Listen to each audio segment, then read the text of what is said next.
Leo Botstein and Peter Elbow came together a few decades ago and developed what they call the Institute for Writing and Thinking at Bard College. Out of that came a series of strategies that we call the Writing to Learn strategies, and our English department has been infusing those into our classroom setting. We're using these as a method to develop students' thinking in addition to their confidence in writing and writing across the genres. What my students have done recently is complete a multi-genre essay, very similar to Tom Romano's multi-genre writing that became popular in the last couple of decades. So our students have done some process writing on their own, some independent writing, some writing as a class, and some work with other academics and experts. During our process, we intermixed creative and academic elements. First, we started off by watching some lectures by a Yale professor, and then later we wrote a haiku about what the professor had said. One really cool thing that we did with our free writes and with our writing in class was about a journey, like the theme of a journey. In the beginning, we wrote about our own personal journeys. That was more of a free write style. In the middle, then we had a timed writing about Satan's journey. And then at the end, we finished it all up with a reflection and about our academic journey, which I guess you could say is what this project's about. Students are reading a difficult text, Paradise Lost. And one of the great ways to access a text like this is to begin by having students writing pieces that address their own experience or something that is familiar to them. My personal essay was relating the fall of Eve and the idea that Eve's faith and Eve's faith alone allowed Eve to change the world around her. And I compared that to a famous Jewish song leader, a woman named Debbie Friedman, who was one of the first Jewish women to create music in a temple setting and one of the first Jewish women to be on the podium and working with rabbis from all different sects of Judaism to really defy that standard that was set. For our haiku, we put ourselves in the situation of the character. My haiku was, "I could not follow, for I did not have the strength to be the first." So we did a lot of creative writing in this project, which was really good, especially with this class, because we're all comfortable enough with each other that we could get pushed out of our comfort zone, but also not be embarrassed when we would share it and stuff. When addressing a difficult text, I might ask students to write a personal reflection. The prompt that I select will be a prompt that encourages them to think about some of the same considerations that Milton was examining as he looked into writing his text. Then I might delve into the body of the text or a specific aspect of it, followed by perhaps an academic lecture or essay by an expert in that text. One of the things that we did in class was listen to a Yale professor named John Rogers talk about the text, Paradise Lost. The conclusions that he drew about Paradise Lost really influenced all of our thoughts on it and really influenced our theses that we wrote. This process takes a great long while. It's a process that encourages you to imagine that you have infinite time. So students are offered the opportunity to explore their thinking, not just on the surface level in an attempt to answer a question. They're actually exploring their thinking as a way to access what's underneath their initial consideration, and then underneath that and underneath that. So it's really the eighth or the ninth thought where students finally begin to get to the place where they're making true meaning and true connection among texts and among one another in the room. In class, we've been working on, in these past couple of days, trying to draw together all of our own separate essays and finding the similarities and the main ideas that we all kind of talked about to throw together a collective class essay, which has definitely been difficult, but it's really been interesting to see the major themes that many people keep hitting on. Pulling all of this together, they were able to compile not just their individual essays, but then an essay that they've written as a class for the class as a whole. So what it was really a individual journey, several individual journeys, taking those, compiling them into a project, and then creating a coherent essay from there. Then we took those smaller essays, cut those up, and created the bigger essay that we are now working on and finishing up now. This is brought to you by AP Lit! We are going on a journey through Paradise Lost. We've been working toward this for a few months. Students have listened to scholarly lectures, read scholarly essays. They've read Paradise Lost. We've written poetry about the poem. We've written our own stories inspired by the poem, our own poetry inspired by the poem. We've done extensive analysis and exegesis. And at this point, students are they've already crafted individual essays. They each have their own unique theses, and now they're coming together to create a class essay that will be posted directly behind us, sort of as a bringing together of all of their journeys into the journey that we've taken together as a class. This was our original idea for what we're doing for our group project. We started out by figuring out each of our individual definitions of perfection, because we went around and read like all our claims that we have for each of our individual essays, and that was a theme that was quite prominent in all of them. So we went around and we each defined our own thing of what we think perfection is, and we came up with the thesis that perfection in and of itself is imperfection, and that the only way to define it is imperfect. The common theme of all of our definitions of perfection was that, one, it's like a lack of inhibitions. You have complete self-worth with who you are and who you've come to be in your life. Two, it's a recognition that it doesn't exist. Perfection, because we're in a fallen world, it really isn't a thing. And three, the pursuit of happiness, or something that drives you to push farther in your life. And from all these three examples, we've come up with this catchy thesis, Paradox Lost, because perfection's a paradox.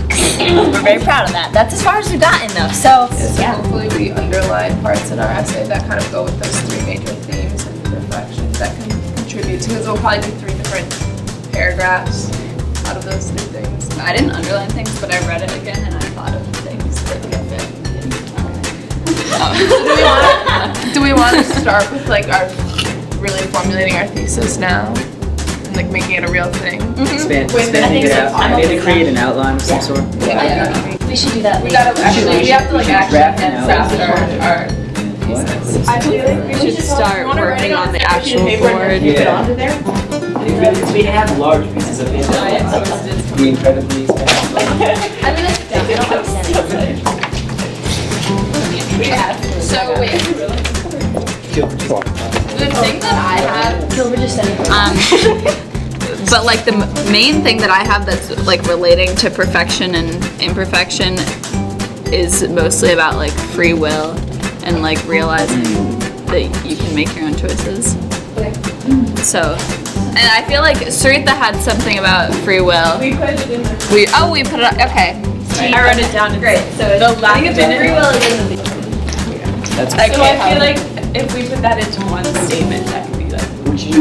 That would be the one. That would be the overall. We can expand on each, which is why each of the paragraphs. Like that you're just completely content with your life and yourself. Can we change the wording for that? That sounds like something that happens on your drawing. Inhibitions. I think that's why they go. No, that's true. That's Okay, so I think it's more about like your total contentness. You know what I mean? Just like I feel like so maybe. When you say content, because she mentioned acceptance last time, and talking about the fact that you have to accept things, like accepting the fact that things aren't going to always go your way, accepting the fact you're eventually going to die, like sort of going off what Dia said last class. So, you know, maybe we should change content with Acceptance? Acceptance leads to being content, truly content with who you are and what you have. And we're saying that state of being content with what we have is perfection, or as close as it gets. Is that what we're saying? I would agree. Well, but you said that, and then later you said that you have to accept that you're imperfect. Yeah, so I think towards being better. I think first you have to accept that like you can never actually And then you reach should go towards perfection. So, So you have to like redefine. recognizing that perfection doesn't exist. Okay, I like it. Which is like Buddhism. It's the point you achieve when you don't have any desire anymore. I think something like that. Yeah. So Okay, so the thing. Let's like see what we have to work with first. Let's divide it into 3 things. Do we almost want to do it in like the order of which you're Okay, so the first thing we were saying was kind of that acceptance of just being content with what is your life. And, I think yourself. maybe we'll do some. Well, she put recognizing that perfection didn't exist first. Okay. Because then you can come to accept. accept that, like, okay, that's okay, and then accepting, like, And then the journey. Well, I have no material other than free will. What did we say? The only thing you can change is yourself. Is that kind of the same thing as recognizing it doesn't exist? No, I think No, that's true. because I think you can recognize that there's a bear next to you, but that doesn't mean you're going to accept death by bear, right? But if you like come to terms with that, then that's different than just recognizing the issue. You can accept something to be a truth, but still disagree with it and soon fight it. And that's what Eve does, right?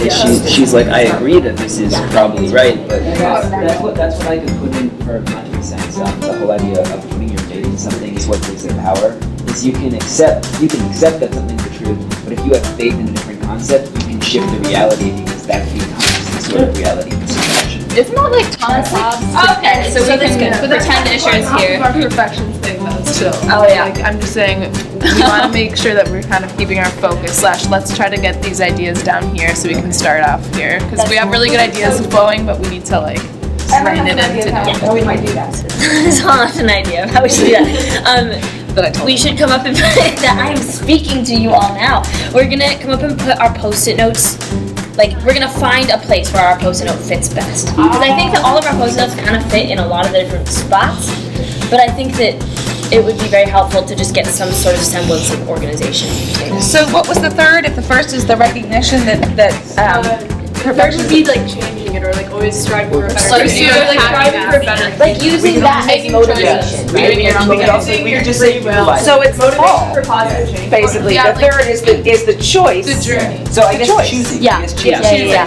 Free will. Yeah. Oh, and then we have like And now I can put my essay up there. Because Right. you can Have it okay, in. we can link that to perfection very easily just by saying the perspective of perfection for somebody else that I might be forced to accept because that's the norm might not be the perfection I accept as my own eventually. Right. I'll choose to choose that. Right. And in the end, the only person you can really control is yourself, and that's like Sometimes free will. not, yeah, it's not even that, exactly, that's okay.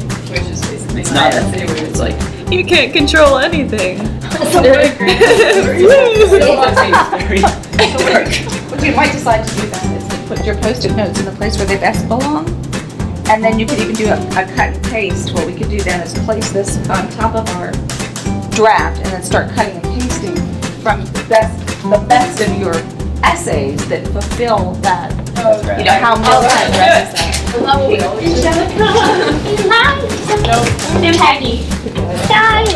Okay. somebody find my post-it for me.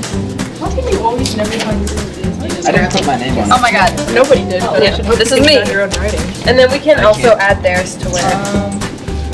Actually, mine's like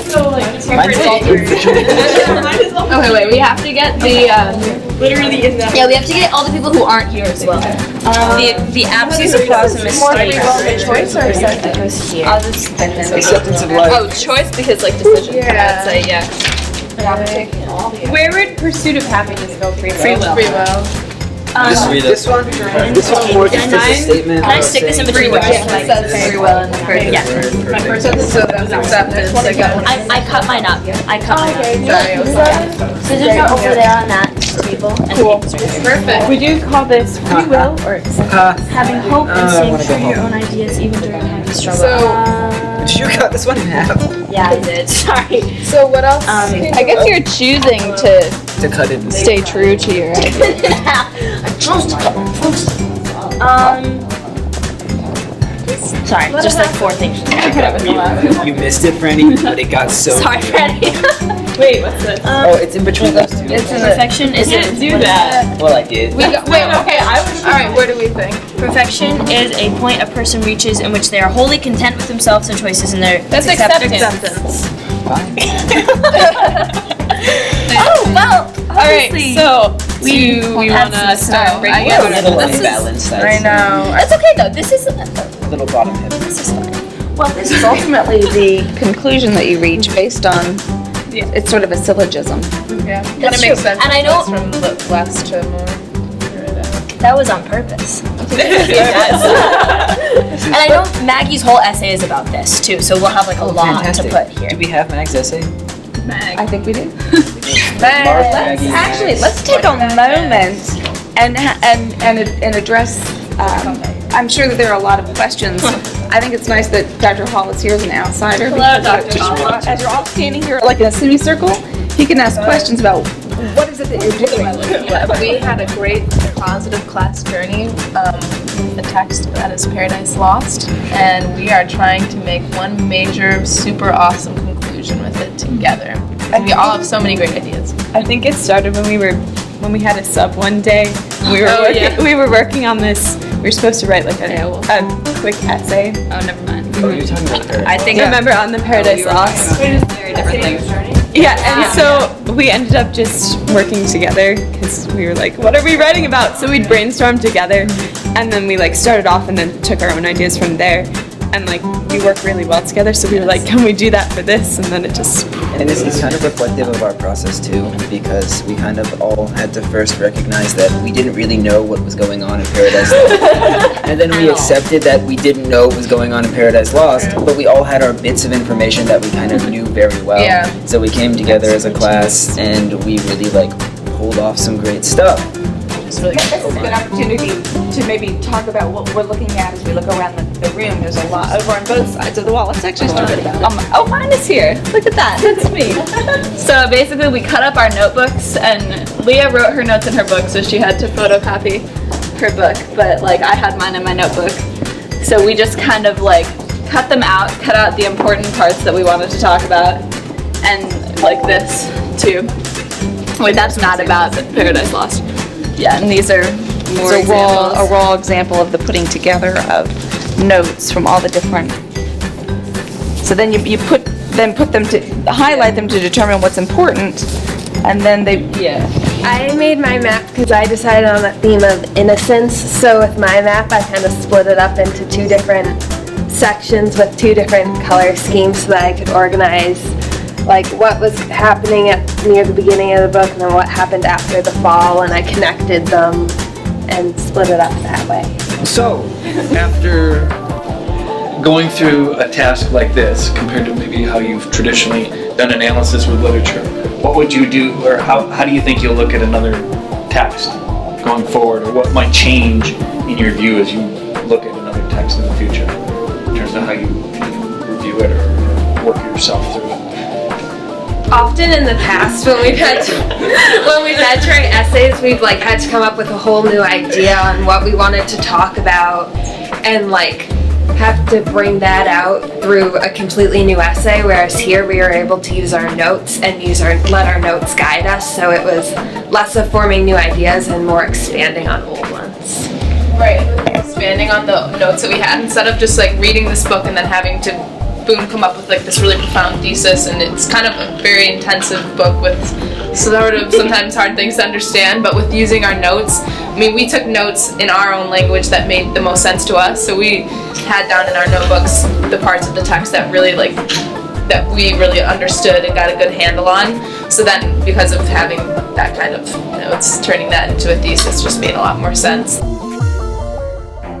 So we started off this process kind of asking ourselves what we thought perfection was and what it meant to ourselves individually. And we came up with our thesis of the highest level of perfection that we can attain is found in our ability to exercise free will once we first recognize and accept that complete perfection does not exist, which is why we came up with the title Paradox Lost. Because perfection is imperfection and cannot exist. So the other day when we were in class, we made our own definitions of what we thought perfection was, and then all of us basically concluded that there's no real perfection, but which is why our thesis is the way it is. But then we sorted our post-its with our individual perfection definitions into recognition that the perfection doesn't exist, acceptance, and then how the closest we can get is by exercising our free will. And it was pretty cool because all the post-its pretty much exactly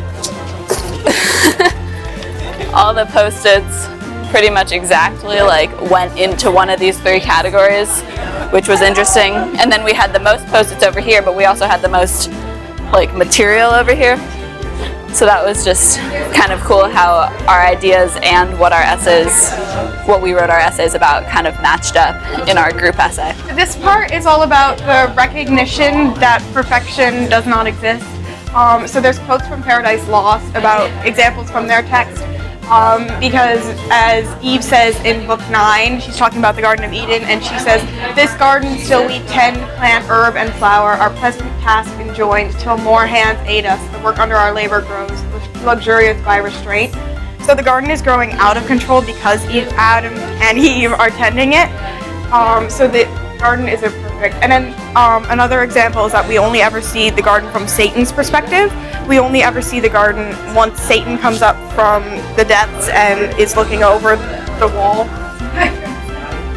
And then we have stuff here about social injustices and humankind, and about Milton's era, about the background of the 1600s, which was a world that had a lot of social hierarchy in it and had a lot of imperfections. So the next section is accept. It's basically we were thinking about how you have to accept the imperfection and move on from that. So we split it into 3 sections, and the first one sort of is talking about the downsides to imperfection and how there are flaws in the imperfect world. And then the next section is like, but that's okay, and how that is okay, because without imperfections we wouldn't have new discoveries and reasoning behind that. And then the third one is talking more about the good sides to imperfections and how it can be really a positive thing. And we can grow with imperfection. So we connected it to Paradise Lost. In the first one we were talking about how when Adam and Eve are sent out of Eden, that they exhibit like hope, which is a good thing, but also fear and uncertainty, because who knows what this new world is. So without the perfection that they had like grown accustomed to, they have to go out into the imperfect world. And what else do we use? Oh, and then lastly, it's a fortunate fall, taken directly from the text, that it's really for the better that Adam and Eve and also us as a whole fall. So we decided that the 3 stages of reaching some pseudo form of perfection would be recognizing perfection does not exist, accepting it, and then finally the closest that we as mortal human beings can reach would be free will. So first of all, we just talked about how the fall is fortunate, and in that being fortunate, maybe there's some version of perfection in choosing to fall and choosing to live life with free will instead of perfect fate, knowing what the other person is talking about in a conversation, that type of thing. So we related it to the fall being fortunate, and then this quote specifically gave us the idea of free will. So, hope no higher, only add deeds to thy knowledge answerable, add faith, add virtue, patience, temperance, add love. Then wilt thou not be loath to leave this paradise, but shalt possess a paradise within thee, happier far. So a paradise within thee kind of is where this idea came from. And then also through the definition of perfection post-its that we did, a lot of us mentioned free will. So we decided that that would be kind of a good way to conclude this. And then Rogers, the Yale professor that we listened to, also contributed to this idea by claiming restriction will always lead to chaos due to human nature. So instead of following rules to a perfect T, chaos in of itself can lead to happiness. So what's really cool about this assignment is that Ms. Hall encouraged us to use creative elements in our essay, so it's not just like a boring essay. So what we added is I had the opportunity to write a sonnet about one specific scene in Paradise Lost where Adam and Eve realized that cutting the garden actually leads to more chaos because the garden grows faster. And I thought that was a really cool scene because it's kind of like a paradox, and it adds to our whole theme of Paradox Lost, because their act of gardening actually leads to the bigger problem, and that's something that really interested me as a focus point for my essay as well. Is like the paradox between order and disorder that occurs when they try and impose control over something that shouldn't be controlled. And so I had the chance to integrate elements of John Milton's own writing, as well as like the rules of a sonnet, into a composed piece, which I included in my essay, and it's 8 lines of poem, and I tried to follow the rhyme rules as well. And I think it was a really cool opportunity to like combine poetry and writing and like the elements of the piece and John Rogers' lectures as well into one like composed thing that kind of represents the greater issue and is really effective at describing it in only 8 lines. For our conclusion, we brought in ideas from other classes. So we made a graph of what perfection was. So we had a graph that was approaching perfection but never reached it, to represent that we recognize that we will never reach perfection and that it doesn't really exist. But we have free will to create a graph of our own to get there.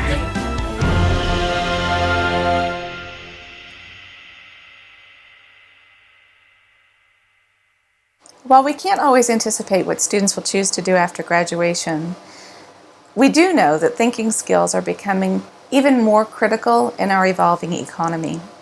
To summarize Paul Connolly, instrumental in developing many of these strategies, these writing to think strategies develop the ability to question, to deconstruct complex patterns, to imagine hypotheses.